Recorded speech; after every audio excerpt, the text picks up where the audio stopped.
आपका स्वागत है हमारे YouTube चैनल ज्ञान प्रतिभा में। आज का जो हमारा वीडियो है वो हिंदी में गद्य खंड पर आधारित है, जिसमें हमारा जो पहला जो अध्याय है वो आचार्य रामचंद्र शुक्ल है।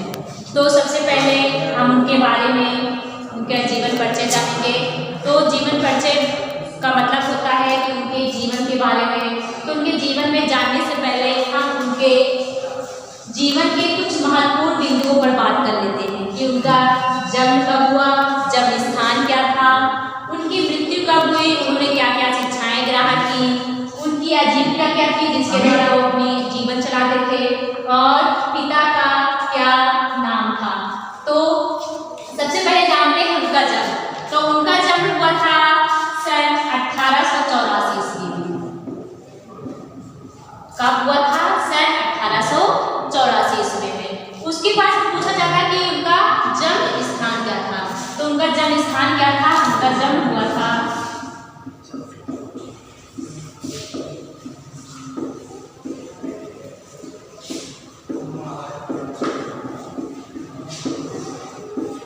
बस्ती जिले के एक अगोना गांव में हुआ था। कहाँ हुआ था?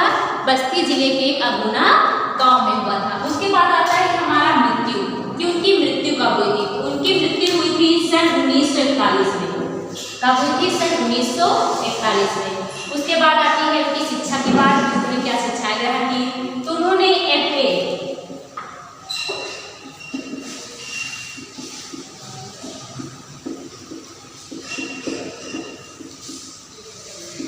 इंटरमीडिएट था, वो इंटरमीडिएट से किया थी, उनकी शिक्षा थी। उसके बाद आती है उनकी आजीविका की बात, कि उनकी आजीविका का साधन क्या था। तो उनकी आजीविका का साधन था अध्यापन,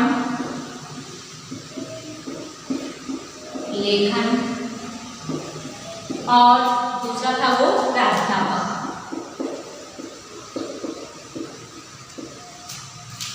उसके बाद आता है उनका जो उनके पिता का नाम क्या था। तो उनके पिता का नाम था चंद्रबली शुक्ल। क्या था? चंद्रबली शुक्ल।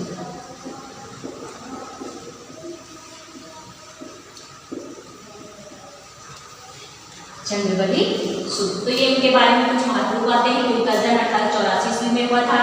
जन्म स्थान का बस्ती जिले के अगोना ग्राम में हुआ था। जो उनकी मृत्यु थी वो सन 1941 में हुई थी। जो उनकी शिक्षा थी, उन्होंने FA इंटरमीडिएट किया था। जो उनकी आजीविका का साधन था वो अध्यापन, लेखन था, और वो प्राध्यापक भी थे। और जो उनके पिता का नाम था वो चंद्रबली शुक्ल था। तो अब आइए इनके जीवन के बारे में विस्तार पूर्वक जानते हैं कि इनके जब जो कुछ महत्वपूर्ण थे वो जान चुके हैं, विस्तार पूर्वक जानते हैं। तो जो आचार्य रामचंद्र का शुक्ल था वो सन 1884 ईस्वी में बस्ती जिले के अगोना ग्राम में हुआ था। कहाँ हुआ था? बस्ती जिले के अगोना ग्राम में हुआ था। इनके पिता का नाम चंद्रबली शुक्ल था। इनके पिता का जो नाम था वो क्या था? चंद्रबली शुक्ल था। कहते हैं कि इंटरमीडिएट में आते ही इनकी पढ़ाई छूट गई। जब ये इंटरमीडिएट में आए थे तो इनकी क्या हुई थी? पढ़ाई छूट गई थी और ये सरकारी नौकरी करने लगे थे। मतलब इंटरमीडिएट करने के बाद इनकी पढ़ाई छूट गई थी और ये क्या करने लगे थे? सरकारी नौकरी करने लगे थे। किंतु स्वाभिमान के कारण यह नौकरी छोड़कर, स्वाभिमान के कारण यह नौकरी छोड़कर मिर्जापुर के मिशन स्कूल में चित्रकला के अध्यापक हो गए। कहते हैं वहाँ पर वो नौकरी छोड़कर ये मिर्जापुर में एक मिशन नामक स्कूल में चित्रकला के क्या हो गए? अध्यापक हो गए। उसके बाद क्या होता है? ये हिंदी, अंग्रेजी, संस्कृत, बांग्ला, उर्दू, फारसी आदि जो है इन्होंने भाषाओं का ज्ञान इन्होंने स्वाध्याय से प्राप्त किया। मतलब इन्होंने अपने आप से इन सभी भाषाओं का, जैसे अंग्रेजी, संस्कृत, बांग्ला, उर्दू, इन सभी भाषाओं का क्या किया? इन्होंने ज्ञान प्राप्त किया। बाद में कहते हैं कि काची नागरिक प्रचारणी सभा, जो कि काची से जुड़कर इन्होंने शब्द कागज के सहायक संपादक का क्या कार्यभार संभाला। बाद में इन्होंने काशी नागरिक प्रचारणी सभा,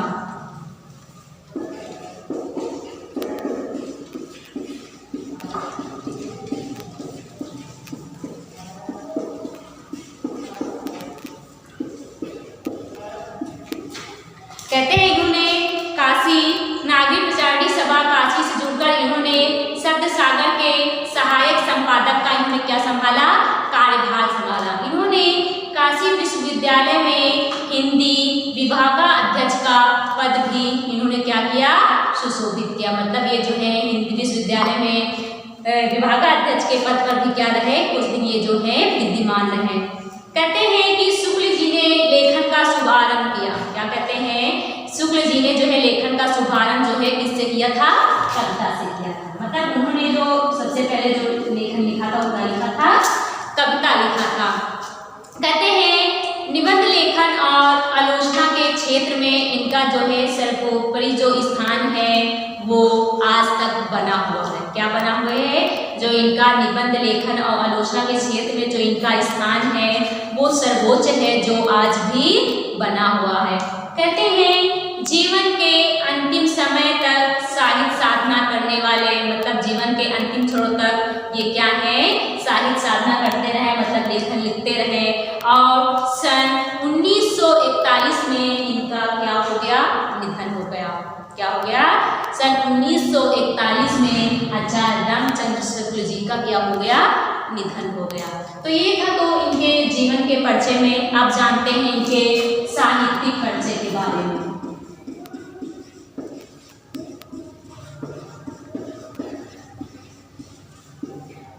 साहित्यिक परिचय के बारे में थोड़ा सा जान लेते हैं कि कहते हैं हिंदी निबंध को एक नया आयाम प्रदान करने वाले शुक्ल जी हिंदी साहित्य के आलोचक, निबंधकार एवं युग प्रवर्तक साहित्यकार थे।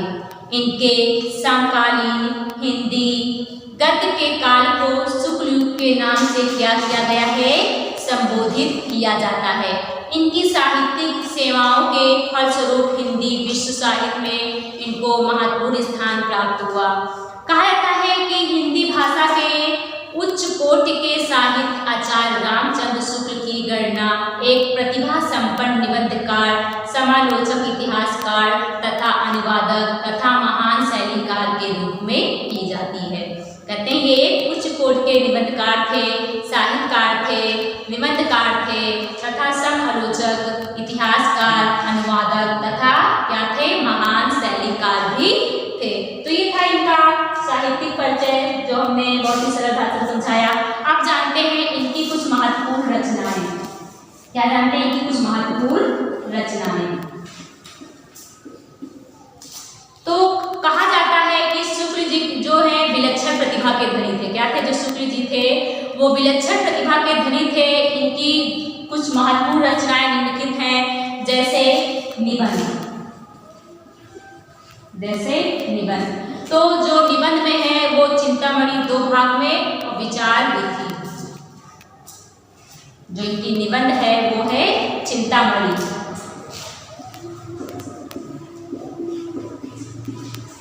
जो कि 2 भाग में।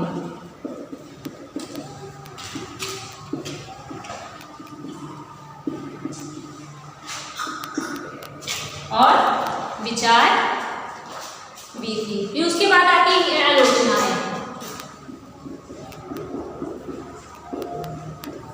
इनकी आलोचनाएं आती हैं, संपादन आते हैं, कुछ इतिहास के बारे में है और कुछ काव्य रचनाएं हैं। तो इनकी आलोचनाओं में जैसे रस मीमांसा, त्रिवेणी में सूर, तुलसी और जैसी और आलोचनाएं हैं। और संपादन जैसे तुलसी ग्रंथावली, जैसी ग्रंथावली, हिंदी शब्द सागर, नागरी प्रचारणी पत्रिका, भ्रमर गीत सार, आनंद कदम्बनी, इनके महत्वपूर्ण जो है संपादन के रूप में महत्वपूर्ण है। इनके बाद कुछ महत्वपूर्ण काव्य रचनाएं आती हैं, तो जैसे अभिमन्यु युद्ध, 11 वर्ष का समय, ये इनकी कुछ काव्य रचनाएं हैं।